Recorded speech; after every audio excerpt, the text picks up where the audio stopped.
啲仲親身走上前線支持。而家我要喺佢哋之中先 Q 一啲人殺雞儆猴。Live or die, make a choice。杜汶澤 kill， 黃耀明 kill， 何韻詩 kill。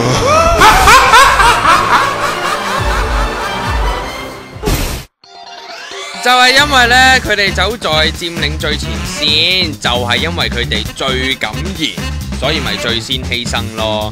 嗱，聽講咧，近排內地官方私底下攞呢3個佔領勇士開刀，影視公司、電視台主辦商等等都唔會再請佢哋演出喎，實行全面封殺。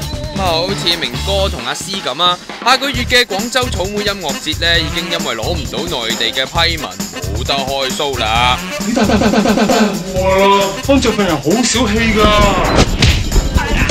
係㗎，嗱，聽講咧，今次北京廣電總局咧，淨係針對支持真普選嘅藝人嘅啫。劉華啊、偉仔啊、發哥啊，因為咧淨係話過同情學生同不滿警察用暴力，所以咧就獲得個橫開面咁咯。至於秋生呢，言論呢就唔夠阿明哥、阿詩、阿澤嗰啲偏激，咁所以咧暫時列為觀察名單。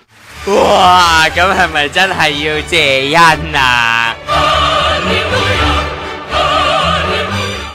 最後冇事。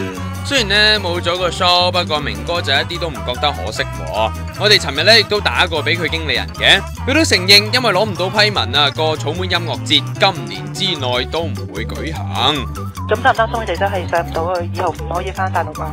嗱，暫時就冇任何官方嘅消息啦。咁所以就我哋都係相信暫時係冇問題嘅。